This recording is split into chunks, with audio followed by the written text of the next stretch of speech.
Selamat sahabat anak-anak, bertemu kembali dengan Ibu Isti Indartanti.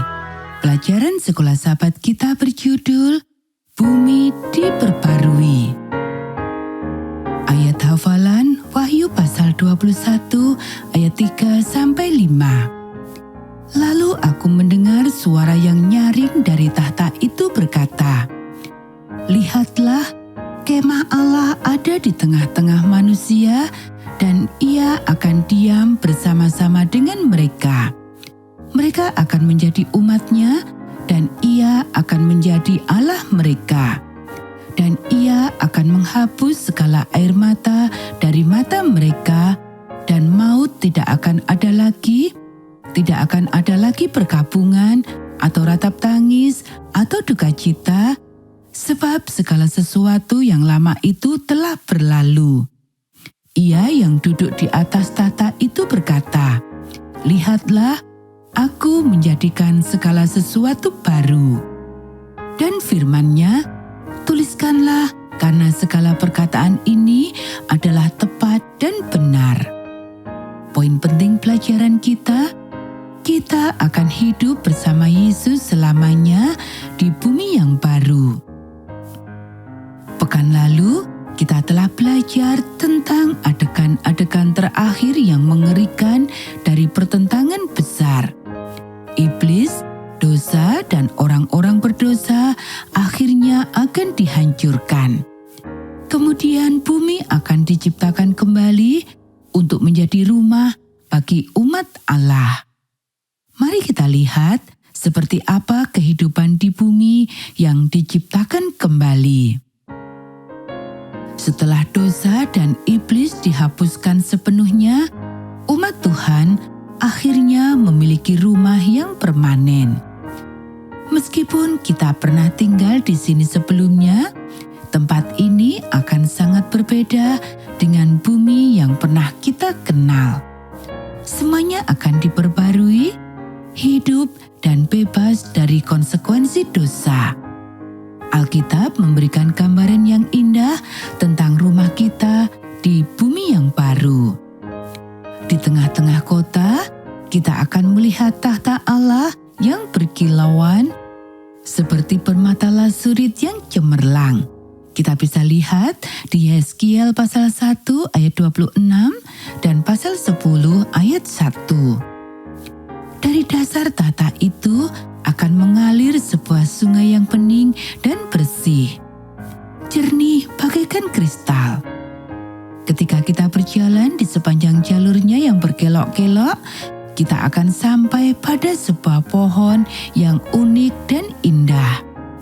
Dari bawah, pohon ini akan terlihat seperti dua pohon di kedua sisi sungai. Namun ketika kita melihat ke atas, kita akan melihat bahwa kedua batang pohon tersebut menyatu dan membentuk satu pohon. Kita akan diberitahu bahwa pohon ini berbuah 12 kali tiap-tiap bulan sekali, dan daun pohon-pohon itu dipakai untuk menyembuhkan bangsa-bangsa. Wahyu pasal 22 ayat 1 dan 2. Yesus berjanji, "Barang siapa menang, dia akan kuberi makan dari pohon kehidupan yang ada di Taman Firdaus Allah." Wahyu pasal 2 ayat 7. Di Taman Eden, akses ke pohon kehidupan bergantung pada ketaatan kepada Allah. Itulah sebabnya Adam dan Hawa kehilangan akses ke pohon kehidupan setelah mereka jatuh ke dalam dosa. Tetapi di surga, orang-orang yang diselamatkan akan memiliki akses yang tidak terbatas kepada pohon kehidupan. Ketika kita berhenti sejenak di bawah naungannya, kita akan memandang ke arah dataran yang luas dan bukit-bukit yang indah, dan hati kita akan berseru dalam pujian dan penyembahan kepada Tuhan. Besar dan ajaib segala pekerjaan-Mu ya Tuhan Allah yang Maha Kuasa. Wahyu pasal 15 ayat 3. Udara akan harum dengan bunga-bunga dan burung-burung akan berkicau. Bangsaku akan diam di tempat yang damai, di tempat tinggal yang tenteram, di tempat peristirahatan yang aman. Mereka akan mendirikan rumah-rumah dan mendiaminya juga. Mereka akan menanami kebun-kebun anggur dan memakan buahnya juga. Mereka tidak akan mendirikan sesuatu supaya orang lain mendiaminya, dan mereka tidak akan menanam sesuatu supaya orang lain memakan buahnya. Yesaya pasal 32 ayat 18 dan pasal 65 ayat 21 dan 22. Hati kita akan merasa damai. Ketika kita melanjutkan perjalanan kita, Alkitab meminta perhatian kita pada karakteristik surga yang luar biasa lainnya. Serigala akan tinggal bersama domba dan macan tutul akan berbaring di samping kambing. Seorang anak kecil akan menggiringnya. Yesaya pasal 11 ayat 6. Kita tidak akan takut pada binatang buas atau bahaya, karena roh kasih Allah akan ada di dalam diri mereka semua. Di bumi yang baru, kita tidak akan membutuhkan matahari, bulan, dan bintang, karena di sana tidak akan ada malam. Cahaya kemuliaan Allah akan melebihi cahaya matahari dan bulan. Dan mereka tidak memerlukan cahaya lampu dan cahaya matahari, sebab Tuhan akan menerangi mereka. Wahyu pasal 22 ayat 5. Ketika kita berjalan keluar kota, kita akan melihat ke belakang untuk mengagumi konstruksinya. Tembok-temboknya yang kuat dan lebar terbuat dari permata yaspis yang jernih. Kita bisa lihat dalam Wahyu pasal 21 ayat 11 dan 18. Fondasinya akan terlihat seperti pelangi yang indah.